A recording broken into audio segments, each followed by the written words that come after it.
Graça e a paz do nosso Senhor, amém, igreja? Glória a Deus. Irmãos,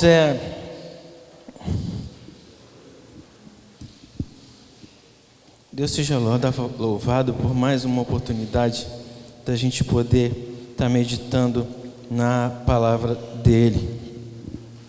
E a minha oração é que o Senhor esteja a todos nós orientando pelo seu poder, tanto para que o que seja falado, o que seja ouvido, seja apenas a palavra do nosso Deus, amém? Semana passada eu falei da questão da prova da fé, que é uma característica da própria natureza da fé, ser testada, mas que ao mesmo tempo isso traria para nós peso de glória, ou seja, tornaria a nossa fé mais pura e a nossa vida mais consistente, mais firme.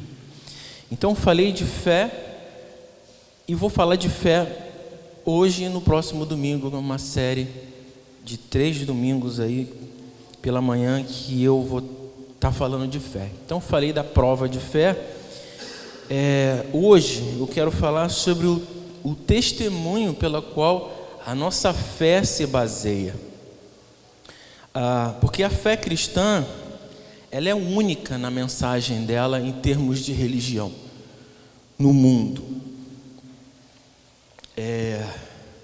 Ela diz ser a verdade, mas ela dá testemunho dessa verdade. E eu digo que a fé cristã é única na sua mensagem porque nenhuma outra religião prega que Deus toma a iniciativa de salvar o perdido totalmente pela graça. E também tem outros pontos, também, não só esse, mas outros pontos do cristianismo que torna ele singular na mensagem dele. Então, o cristianismo vem falar de um Deus que vem salvar o perdido, não de um perdido que presta favores a um Deus para ser salvo por ele. Então, é totalmente às avessas do que qualquer religião do mundo prega. Mas o ponto que eu quero falar sobre a base da fé, o ponto aqui, é que a fé cristã, ela não é apenas um conjunto de crenças abstratas assim, só na teoria. Ela é uma confiança sólida e inabalável no testemunho que Deus dá sobre Cristo. Vivemos num mundo que é muito cheio de vozes e de muitas influências diversas. E muitas vezes os pressupostos, eles são apresentados pelo mundo e são apresentados como verdades incontestáveis. Então, aquilo é apresentado como uma verdade absoluta e comprovada, quando na verdade é apenas uma conjectura, é apenas um ponto de vista, ou aquilo que se acredita com base em alguma coisa. Mas não é uma verdade, não tem absolutos na verdade que o mundo apresenta. Então, as bases da nossa fé, elas são cada vez atacadas com sofismas. Então, e sofisma, o que é sofisma? Sofismas são mentiras com alguns pontos de verdade. É uma coisa maquiada para ser verdadeiro. E alguns tentam desacreditar a Bíblia e muitas vezes apresentá-la ou com alguma coisa muito antiquada e por isso obsoleta, que não serve mais, ou distorcem o sentido para poder caber em um pensamento moderno. E no mundo, engraçado é que num mundo onde a qualidade de vida de muitos países são qualidade de vida altíssima, mas é um mundo onde a depressão e o suicídio estão cada vez com números mais alarmantes. Isso é muito contraditório. Como é que pode ter tanta qualidade de vida e a depressão e o suicídio cada vez mais alarmante? Então, por o mundo estar ficando doente pela depressão, existe aquele apelo mentiroso do seja feliz fazendo o que você quiser fazer ou o que você quiser ser. É cada vez mais abrangente e mais forte esse tipo de apelo. Só para se ter ideia da situação, que você pode prestar atenção que a questão do suicídio e da depressão, elas não são divulgadas, por uma questão de estratégia mesmo. Porque pensam que se isso for divulgado, vai incentivar as pessoas a se suicidarem. Mas existem dados da Organização Mundial de Saúde, esses dados são oficiais, eu peguei mesmo da OMS, e diz que cerca de 800 mil pessoas morrem por suicídio a cada ano. E para a gente ter uma ideia, o suicídio é a segunda maior causa de morte entre jovens de 15 a 29 anos. Se a gente for comparar com duas guerras apenas, se a gente for comparar com a guerra civil lá da Síria, que acontece desde 2011, tem uma estimativa de que 400 mil pessoas tenham sido mortas desde o início da guerra. Você tem noção disso? 400 mil pessoas foram mortas desde 2011. Nessa guerra, o suicídio mata 800 mil por ano. Se a gente for comparar, por exemplo, com a guerra do Vietnã, que foi de 1955 a 1975, durou 20 anos, a estimativa é que 1,3 milhão de pessoas tenham perdido sua vida, inclusive soldados, em 20 anos. O suicídio mata 800 mil em um.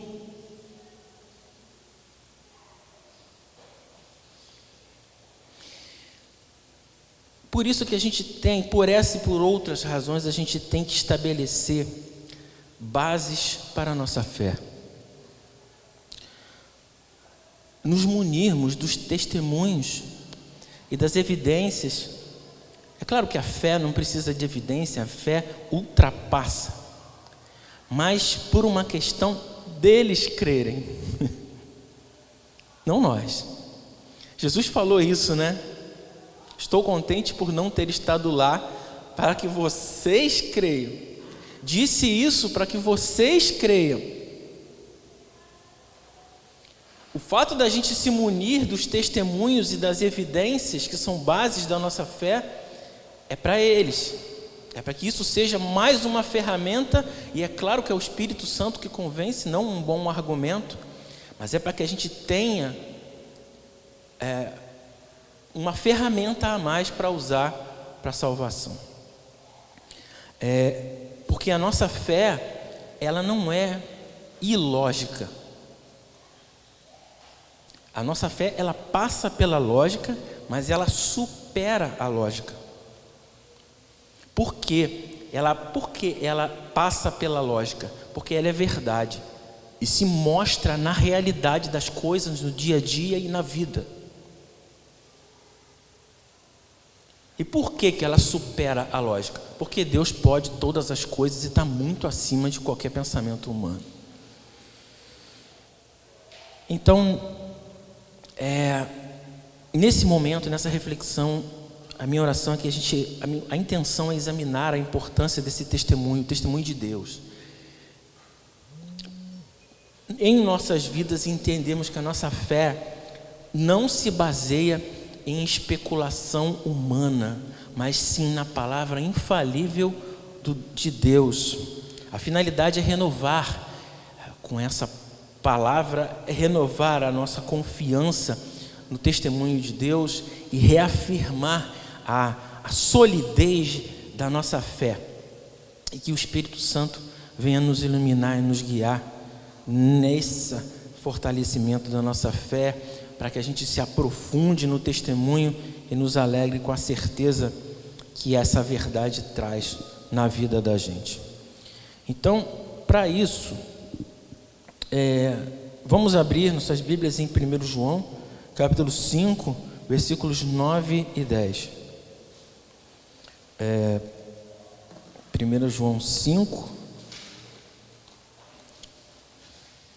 1 João 5.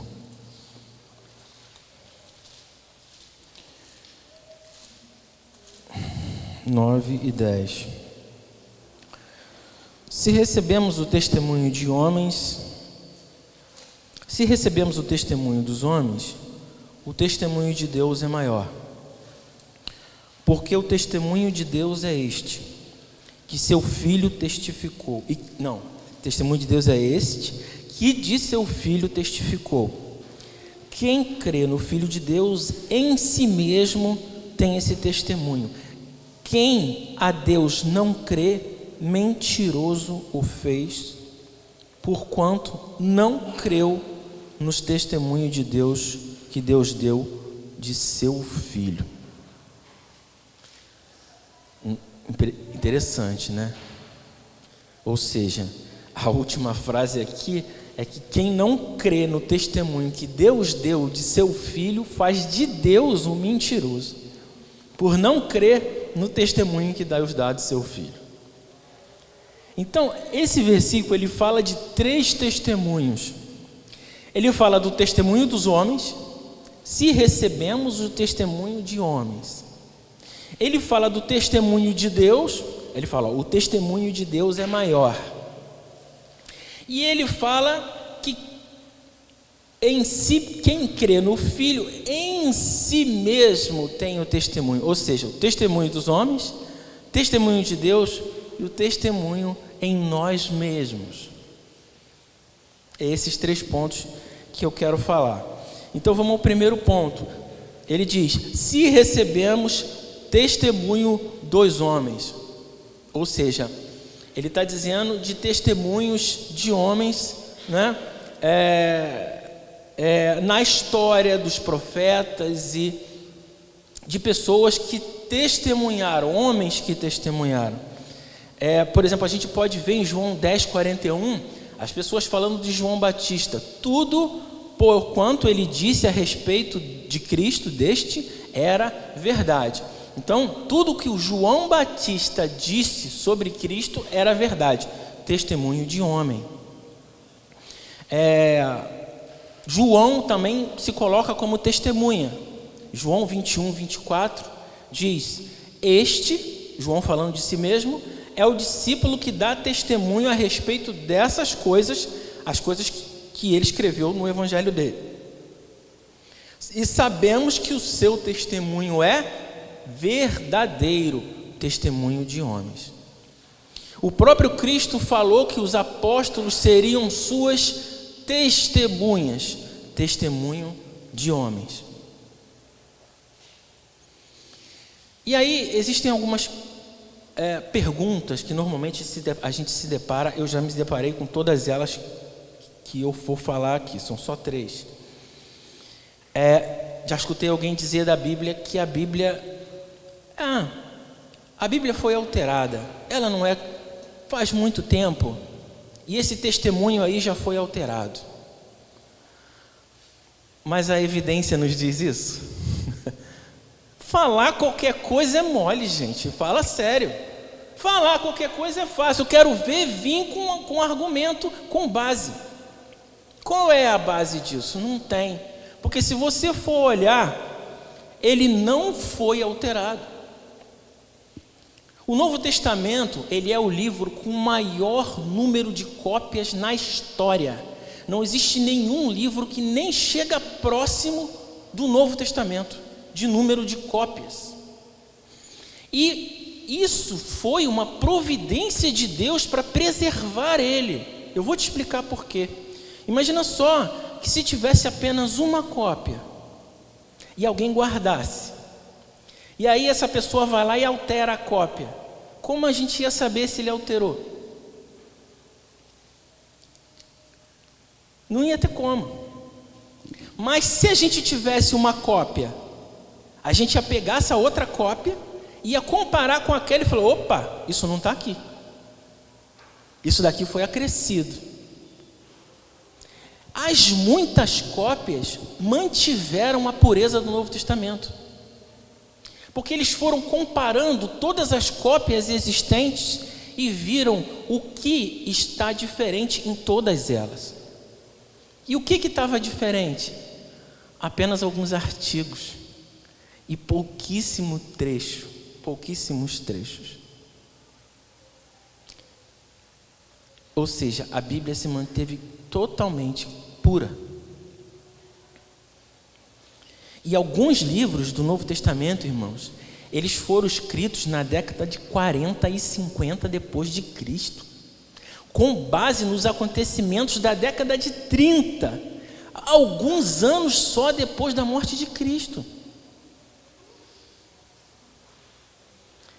Ou seja, quais são as evidências de que a Bíblia se manteve pura? Essa evidência. Tem outras, mas não dá para eu falar de tudo. Não iria ter tempo. Mas tem outro questionamento do mundo também. Mas eles foram testemunhas oculares mesmo? Será que eles foram realmente testemunhas? Sim. E tem evidência clara disso também. Por exemplo, as pequenas diferenças, porque às vezes as pessoas lêem o Evangelho, que nem a Duda estava lendo um dia desse e falou: pai, esses evangelhos, os três são iguais, por que tem três? Falei, porque a história básica é a mesma, mas os detalhes mudam. E eles são importantes porque quando juntamos os três, temos uma visão global. Mas os detalhes, as pequenas diferenças, às vezes a gente lê um evangelho e fala: pô, peraí, vamos dar um exemplo aqui, que veio na mente agora, do endemoniado gadareno. Um evangelho diz que é se refere a um endemoniado. No outro, se refere a 2. Mas isso é porque eles erraram? Não, é porque eles são testemunhas, eles estão escrevendo aquilo que viram. E eles colocam de acordo com a intenção que eles têm de escrever. Imagina você querendo escrever uma história de alguma coisa junto comigo. Eu vou pensar na história e escrever. Algumas coisas que você escreveu vai bater com o que eu escrevi, mas outros detalhes eu vou lembrar que você não lembrou. Por isso que tem as diferenças, e isso é prova de que eles falaram o que viram. Isso é interessante. E isso fortalece o testemunho, a credibilidade de que eles foram testemunhas oculares de verdade. E se todos os relatos dos 3 evangelhos, são 4, eu não estou colocando o de João, porque o de João é singular, né? Mas se o relato dos evangelhos eles fossem idênticos, isso indicaria uma coisa artificial, e não é. As pequenas divergências indicam que os escritores estavam relatando as coisas na sua própria perspectiva, e isso mostra que eles realmente estavam lá e viram.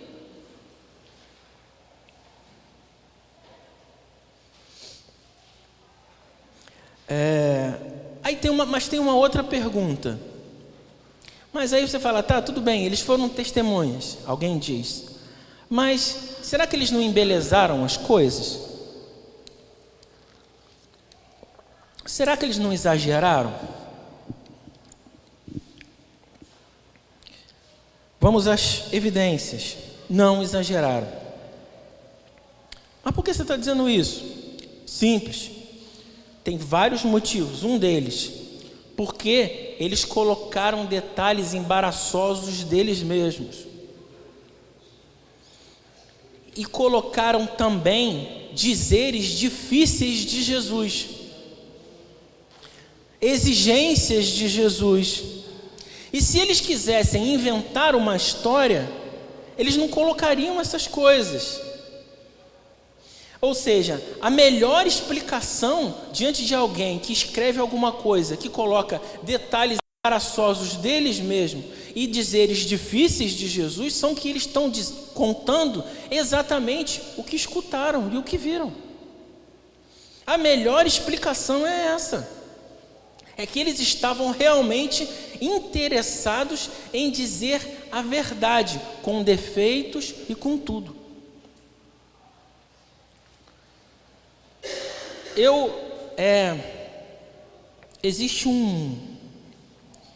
Existem pelo menos alguns escritores não cristãos do século I, enfim, que eles não eram cristãos, mas eles escreveram acerca de algumas coisas que aconteceram na época de Jesus. E acreditem, irmão, infelizmente não posso trazer para vocês, não daria tempo. Mas existem 13 detalhes de Jesus que são comprovados por escritores não cristãos. Dois deles, por exemplo, que Jesus fazia milagres. Isso é contado por escritores não cristãos, que ele era conhecido por fazer milagres. Outro detalhe é que ele era conhecido, que os cristãos afirmaram que ele ressuscitou. Isso também foi escrito por escritores não cristãos, que os cristãos afirmaram, depois dele ter morrido, que afirmaram que ele ressuscitou, que haviam visto ele ressurreto. E mais outros 11 detalhes.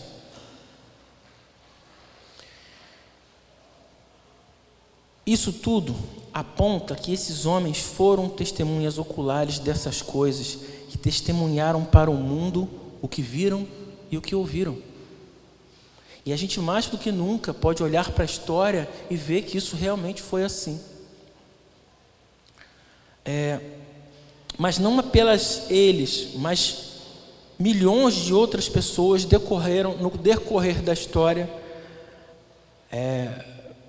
deram testemunho do poder da graça de Deus em suas almas, da libertação que experimentaram, de como as suas vidas foram transformadas, seus corações mudados, suas famílias salvas, as curas que receberam. Milhares e milhões de outras tiveram a mesma experiência.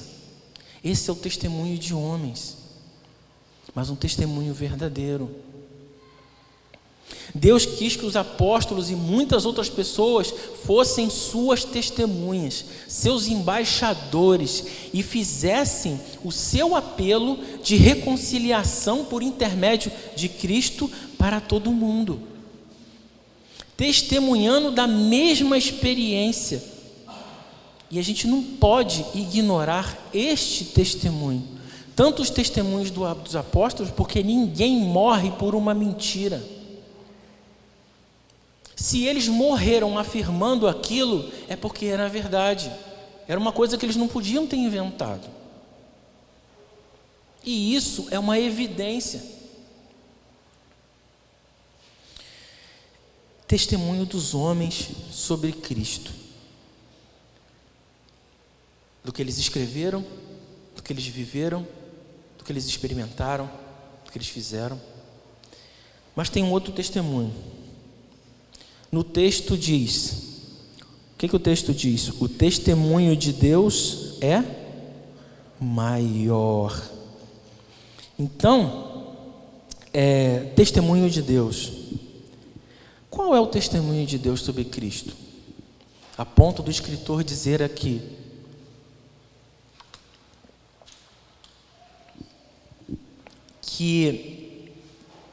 que quem nega esse testemunho faz de Deus um mentiroso. Como que ele prova para nós que Jesus realmente veio ao mundo para nos salvar? Ele prova isso de 3 maneiras, de acordo com esse contexto dessa passagem. Você vê aí no versículo 8. No versículo 8 ele diz: porque, e são 3 os que testificam na terra, o Espírito, a água e o sangue. O Espírito Santo, a água e o sangue.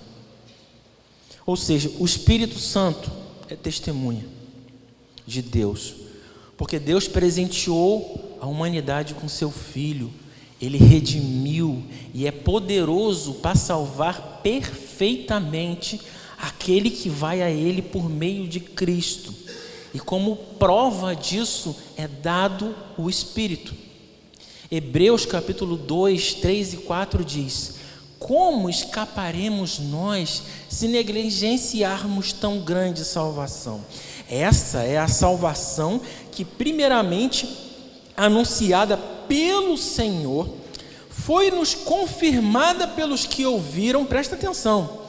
E 4, Deus também deu seu testemunho por meio de sinais, maravilhas, milagres e dons do Espírito Santo, distribuídos de acordo com a sua vontade. Olha isso, Deus também deu o testemunho por meio de sinais e maravilhas. E detalhe, continuou dando esses sinais. O testemunho do Espírito Santo, por exemplo, está presente, por exemplo, no batismo de Jesus. Deus testifica ali, no batismo de Jesus, em Mateus 3,16. O Espírito Santo estava ali desceu em forma visível, e o Pai também, com voz auditível, que todos ouviram: esse é meu Filho amado, em quem me comprazo.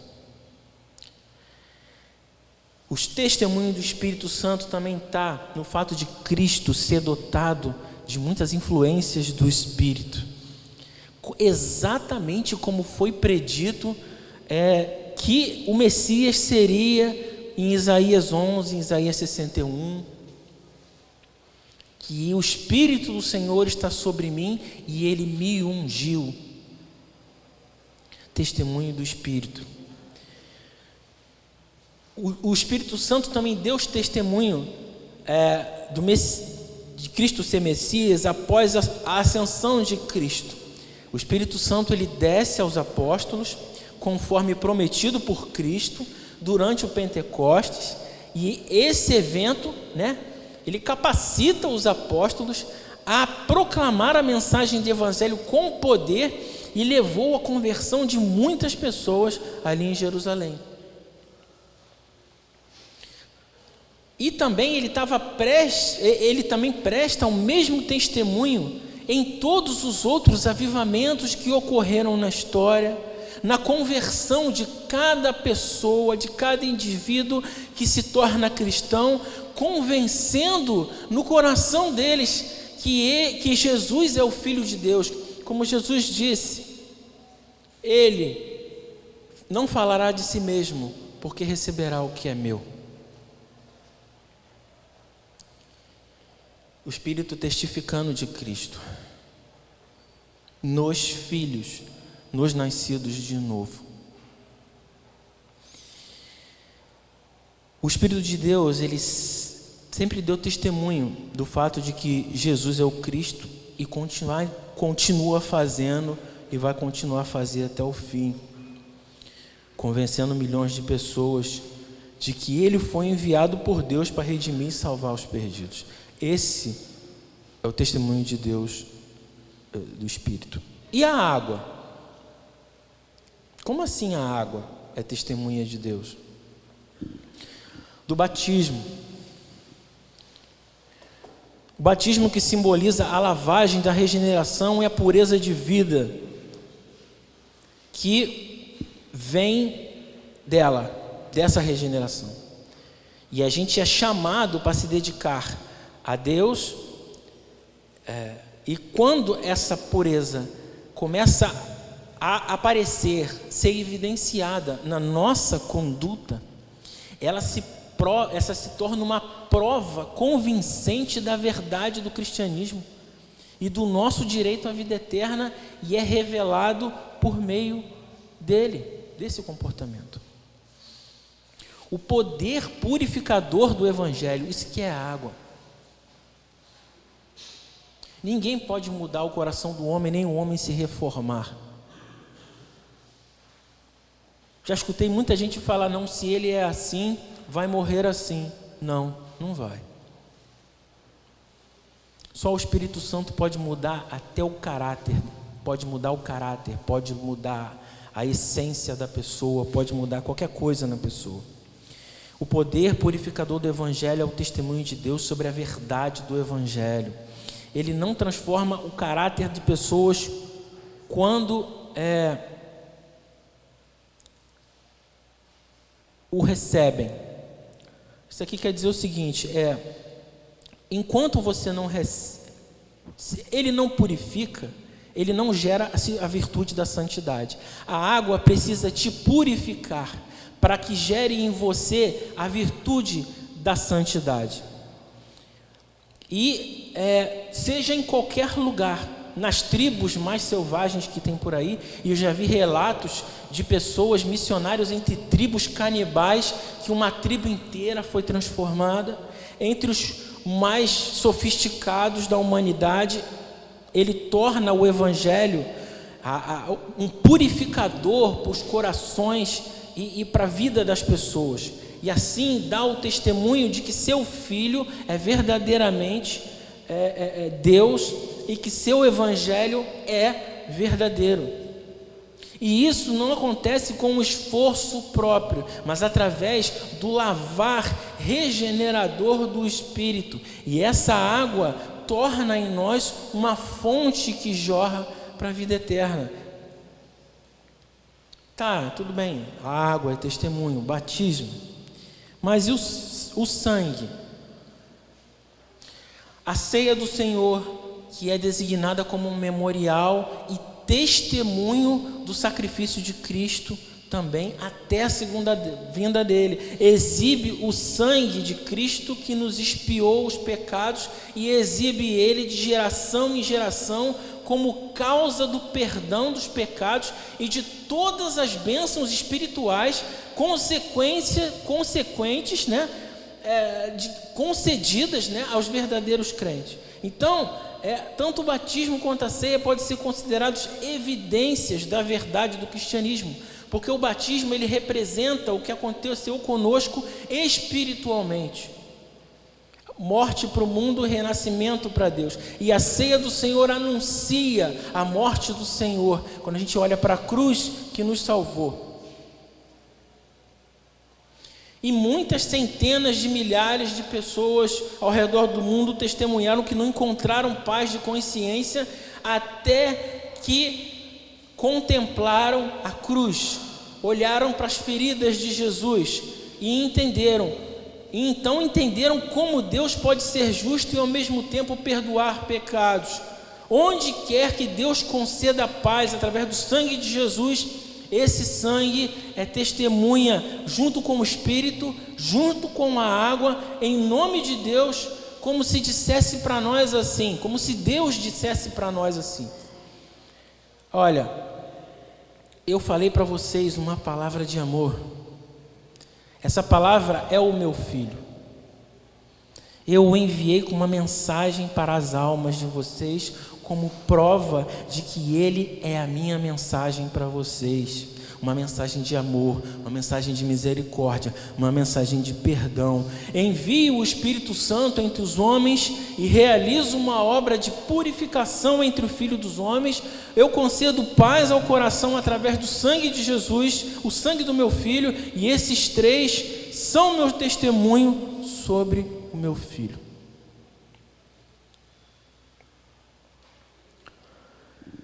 Testemunho de Deus sobre seu Filho. Mas aí eu entro no último para a gente poder encerrar. O último é: quem crê no Filho tem em si mesmo tem o testemunho. Olha isso. Esse é o testemunho em nós mesmos, que nós podemos dar ao mundo. O Espírito testifica com o nosso espírito que somos filhos. Assim, mesmo que não sejamos testemunhas oculares, nós somos testemunhas através do testemunho do Espírito. Porque Cristo disse: enviarei a vocês o Consolador, o Espírito da verdade, ao qual o mundo não conhece, mas vocês conhecem, porque ele estará em vocês. O mundo não conhece, nós conhecemos.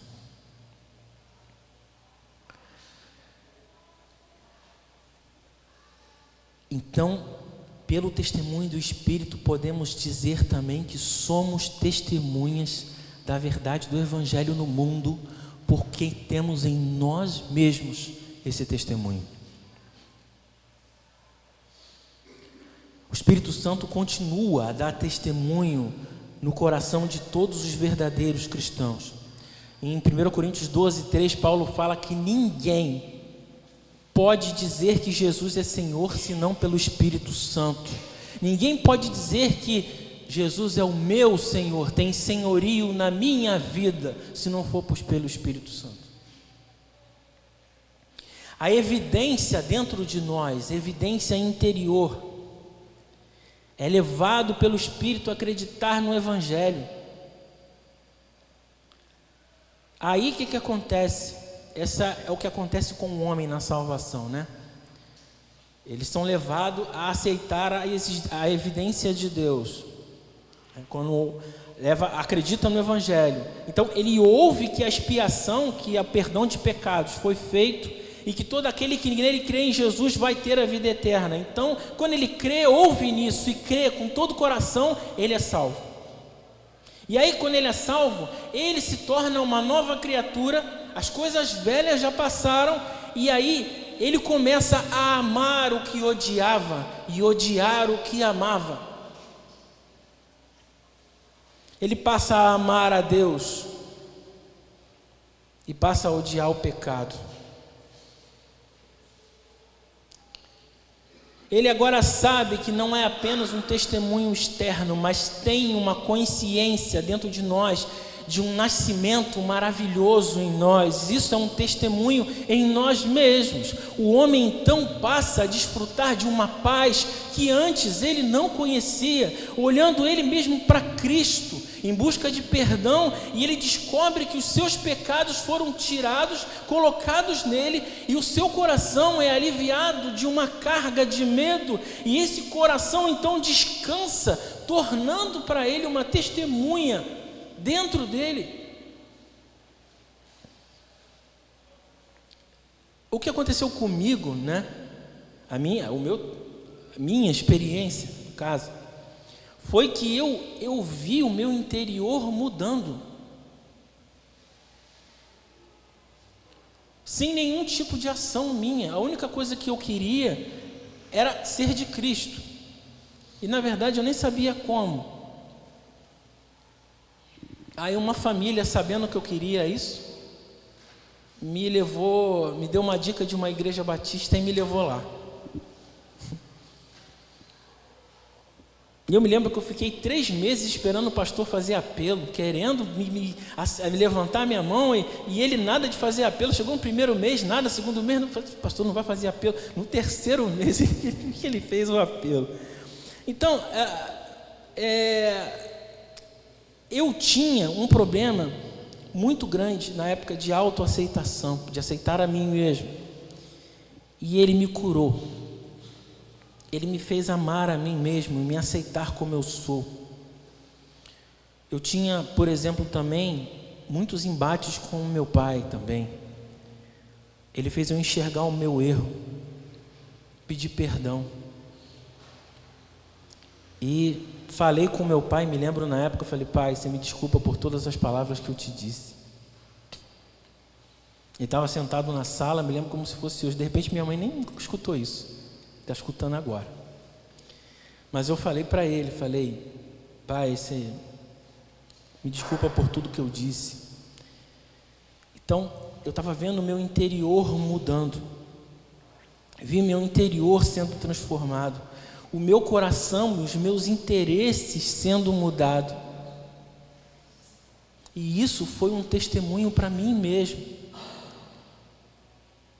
E às vezes em momentos de crise, inclusive crises da fé, que às vezes os crentes passam, isso para mim, eu me apeguei nesse testemunho. Não, peraí, eu não me transformei sozinho, eu vi o Senhor transformar meu coração e a minha vida.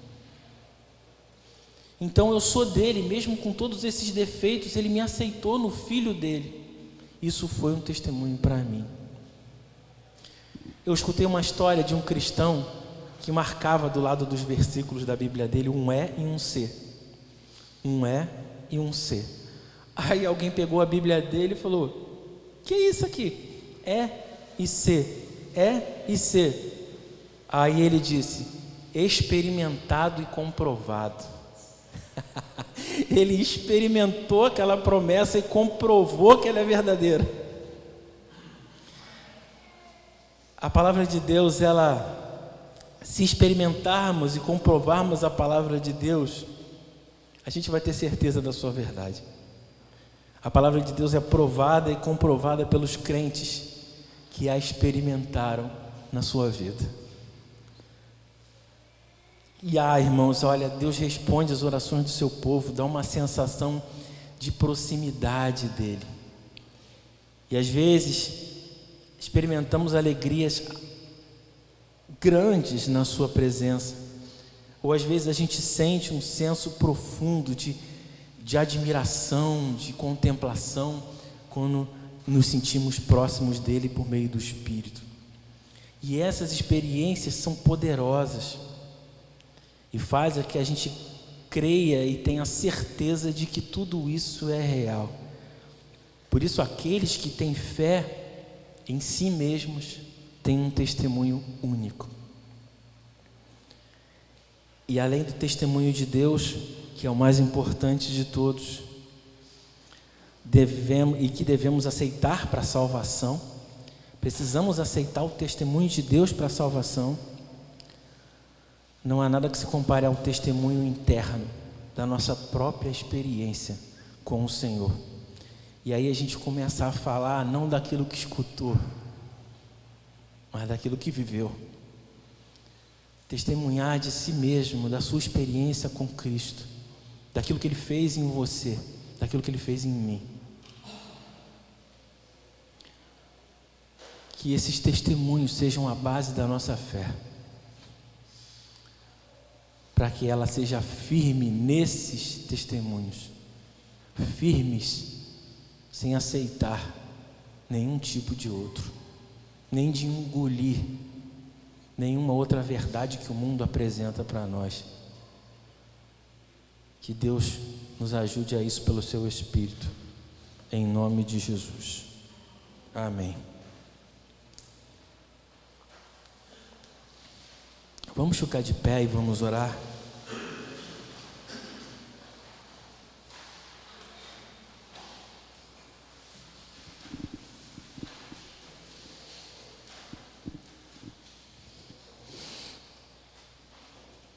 Se